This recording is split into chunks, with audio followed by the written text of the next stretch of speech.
किसान भाइयों, मेरे साथियों, सभी को मेरा सादर नमस्कार। अपनी इस वीडियो के माध्यम से एक बार फिर मैं अपने संभागीय कृषि परीक्षण एवं प्रदर्शन केंद्र के क्वार्सी शोध फार्म अलीगढ़ पर मौजूद हूँ। उत्तर प्रदेश राज्य के कुल 10 कृषि शोध केंद्र हैं, जिसमें से एक शोध केंद्र अलीगढ़ में स्थापित है। यह शोध केंद्र दक्षिण पश्चिम जोन में आता है। इस शोध केंद्र का कुल क्षेत्रफल 5.88 हेक्टेयर है।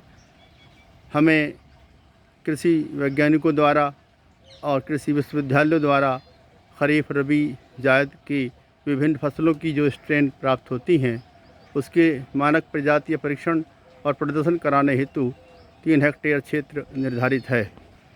शेष 2.88 क्षेत्रफल व्यावसायिक क्षेत्र फसल के लिए निर्धारित है, जिसमें हम धान और गेहूं के बीज के उत्पादन का कार्यक्रम करते हैं। इस साल हमें अपने इस कृषि शोध फार्म पर शासन प्रशासन से प्राकृतिक खेती के आदेश निर्देश प्राप्त हुए हैं। हम अपने इस कृषि शोध केंद्र अलीगढ़ पर अपने कार्यालय के मुखिया आदरणीय वीके सचान सर, जो प्राकृतिक खेती में विधा प्राप्त हैं, उनके दिशा निर्देशन में अपने इस व्यावसायिक क्षेत्रफल जो 2.88 हेक्टेयर क्षेत्रफल है, उसमें धान की प्राकृतिक खेती का कार्यक्रम प्रारंभ करेंगे। हमने अपने इस कृषि शोध केंद्र अलीगढ़ पर जीवामृत बनाने हेतु जीवाणु संवर्धन इकाई की स्थापना की है। अब मैं आपको अपनी ये जीवाणु संवर्धन इकाई स्थापित की है उसे दिखाना चाहता हूँ। ये जो जीवाणु संवर्धन इकाई हमने स्थापित की है, इसमें हम जीवामृत का निर्माण कर रहे हैं। ये जीवामृत हम अपनी खरीफ में होने वाली धान की प्राकृतिक खेती में प्रयोग करेंगे। ये जीवामृत जो आपको दिखाई दे रहा है, इसका रंग मौसमी नारंगी और संतरे के जूस के रंग का जैसा हो गया है। ये गाढ़ा है, ठंडा है, इसमें से दुर्गंध आ रही है और अब ये बनकर तैयार है। जब हमने इसको बनाना शुरू किया है, उस समय से अब तक इसको बनाने में लगभग 4 महीने से अधिक का समय गुजर गया है। तो हम ये कह सकते हैं कि हमारा ये जीवाणु संवर्धन केंद्र में जो जीवामृत हम बना रहे हैं, वह पूरी तरह से तैयार है और इसे हम अपनी खरीफ की धान की फसल में प्राकृतिक खेती के लिए प्रयोग करेंगे। मैं अपने किसान भाइयों से यह अनुरोध करना चाहता हूँ कि हमारे किसान भाई जीवामृत बनाकर उसे अपने धान के खेत में प्रयोग करके यह मान ले रहे हैं कि हमने प्राकृतिक खेती का हमारा काम पूरा हो गया। लेकिन मुझे आपको यह बताना चाहता हूँ कि जीवामृत बनाना और उसको प्रयोग करना एक प्राकृतिक खेती का एक हिस्सा है। प्राकृतिक खेती में प्रकृति की सभी इकाइयों का सहयोग रहता है। प्राकृतिक खेती का मतलब है प्रकृति की व्यवस्था के अनुसार और प्रकृति की व्यवस्था को बरकरार रखते हुए जो खेती की जाती है, उसी को हम प्राकृतिक खेती कहते हैं। इसलिए हमें चाहिए कि हम जीवामृत का प्रयोग तो करें, लेकिन अपने खेत में, अपने खेत के आसपास एक प्रकृति के वैभव को उभारने का भी काम करें, यानी कि अपनी धरती पर एक प्राकृतिक परिवेश पैदा करें, जहाँ पहले की तरह नाना प्रकार की तितलियाँ, मधुमक्खियाँ, रमदी गुड़िया, केंचुआ, गुबरैला सब मौजूद हों। अगर प्रकृति का वैभव बरकरार रहेगा तो ये हमारी प्राकृतिक खेती निरंतर रूप से चलती रहेगी और हमारी कृषि उत्पादन लागत कम आएगी। जो उत्पादन हमें प्राप्त होगा वह बेहतर गुणवत्ता वाला प्राप्त होगा, जिसके खाने से हम आप सब शारीरिक और मानसिक रूप से स्वस्थ रहेंगे। हमने अपने क्वार्सी शोध फार्म के कुल क्षेत्रफल को 9 हिस्सों में बांटा है, यानी कि हमने अपने कुल क्षेत्रफल के 9 खेत बनाए हैं। इसमें से एक यह खेत है जिसे हमने रबी की फसल काट लेने के बाद परती छोड़ दिया था। यानी कि रबी में हमने जो इसमें सरसों की फसल, लाही की फसल और अरहर की फसल काटने के बाद इस खेत की मिट्टी पलट हल से जुताई करके इसको ऐसे ही खाली छोड़ा है और इसमें जो वनस्पति खरपतवार जमे थे उसे हमने हैरो ट्रैक्टर कल्टीवेटर की मदद से काट करके इसी खेत में मिला दिया है, ताकि वह खरपतवार वनस्पति हमारी धरती के लिए उसकी खुराक बन सके और हमारी खेत में हमारी मिट्टी की उर्वरता बढ़ सके। खरीफ में हम इस खेत को फसल चक्र के रूप में एक प्रदर्शन कराकर अपने किसानों के सामने उसका समझाने का प्रयास करेंगे कि फसल चक्र अपनाने से हमें क्या लाभ है। साथियों, खरीफ के सीज़न का आगाज़ हो चुका है। हमारे फार्म पर खरीफ की फसलों की बुवाई की तैयारी चल रही है। हमारे कुछ खेत के हिस्से यानी कुछ टुकड़ों में हमने हरी खाद बोई थी और उस हरी खाद को समय से हमने अपने हैरो ट्रैक्टर कल्टीवेटर से क्रैश करके अपने खेत में मिला दिया है। खरीफ में धान की फसल की बुवाई करने के लिए हमने नर्सरी की बुवाई कर दी है और हमने ये जो आपके सामने दिखाई दे रही है, ये धान की व्यावसायिक फसल की नर्सरी है जिसमें हम प्राकृतिक खेती करेंगे। यह धान की नर्सरी पूसा बासमती 1509 ब्रीडर प्रजाति है। इस नर्सरी के बगल में ये जो छोटी छोटी क्यारी आपको दिखाई दे रही हैं, ये हमें जो कृषि विश्वविद्यालयों से, कृषि वैज्ञानिकों से जो धान की विभिन्न स्ट्रेन प्राप्त हुई हैं, उनको भी नर्सरी में हमने लगा दिया है और हमने इन नर्सरी की बुवाई 11 जून सन 2023 को की है।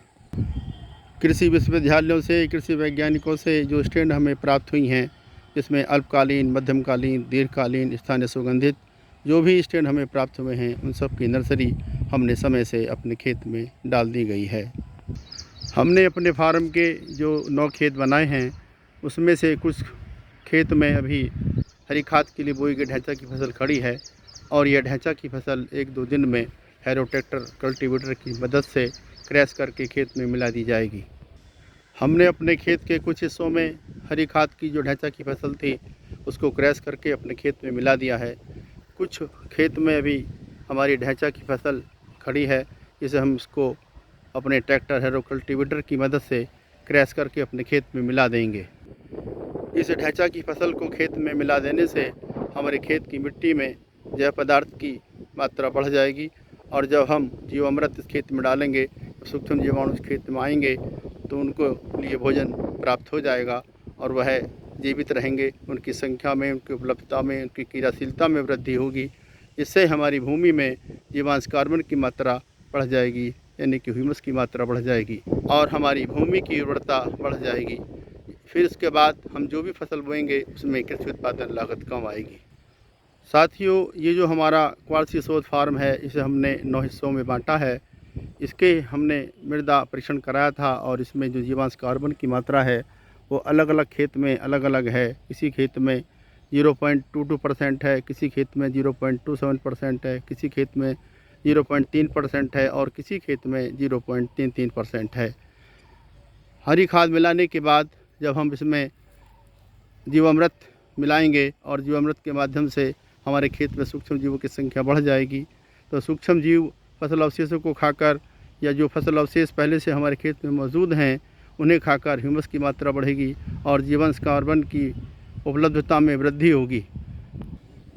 साथियों, जब हमारे खेत में जीवांश कार्बन की मात्रा 0.8 से 1% के बीच पहुंच जाएगी, तो फिर हम अपने उस खेत में जो भी फसल बोएंगे उसमें बोने के लिए हमें किसी भी तरह के रासायनिक उर्वरक यूरिया, DAP को देने की आवश्यकता नहीं होगी। इसके साथ साथ उस फसल में सिंचाई की भी कम आवश्यकता होगी, हमें भूगर्भ जल की बचत होगी। इसके अलावा जो फसल हम बोएंगे उसमें कीट एवं रोगों का प्रकोप भी कम होगा, यानी कि जो हमारी फसल में कीट और रोग लगते थे उनको रोकने के लिए जो हम फफूंदीनाशी कीटनाशी खरीदते थे वो हमें नहीं खरीदना पड़ेगा और हमें आर्थिक बचत होगी। हमारे प्राकृतिक संसाधन क्षीण होने से बच जाएंगे, हमारी जैविकता बरकरार रहेगी, हमारे कृषि उत्पादन लागत कम आएगी, जो उत्पादन प्राप्त होगा वह हमें गुणवत्तापूर्वक प्राप्त होगा। साथियों, मैं एक बार पुनः आपको फिर अवगत करा देना चाहता हूँ कि प्राकृतिक खेती में हम जो जीवामृत का प्रयोग करते हैं उसका मकसद ये नहीं है कि हमारी प्राकृतिक खेती का काम पूरा हो गया।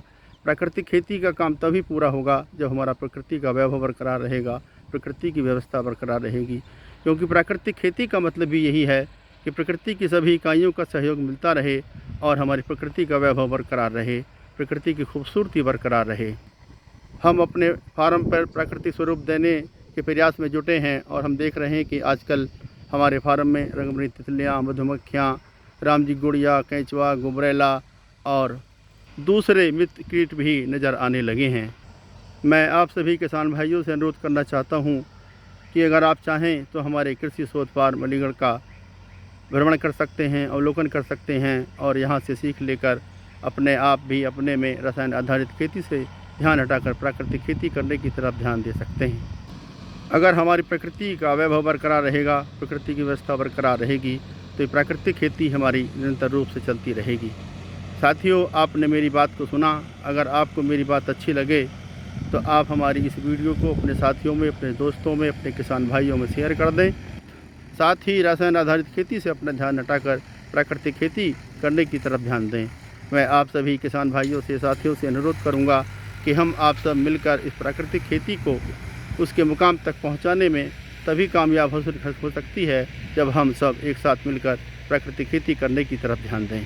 साथियों, मैं आपसे पुनः अनुरोध करना चाहता हूं कि आप हमारे खेती और प्रकृति के चैनल को सब्सक्राइब कर लें, ताकि आगे आने वाली हमारी वीडियो आपके पास आसानी से पहुंचती रहें और हम अपने इस कृषि शोध फार्म की प्राकृतिक खेती की स्थिति परिस्थिति से आपको वक्त का अगर तकाज़ा रहा और वक्त ने इजाज़त दी तो मैं अपने इसकी शोध फार्म पर जो हमारी प्राकृतिक खेती की स्थिति परिस्थिति रहेगी उसे आपको उपलब्ध कराता रहूँगा। मेरी वीडियो सुनने के लिए आपका बहुत बहुत धन्यवाद।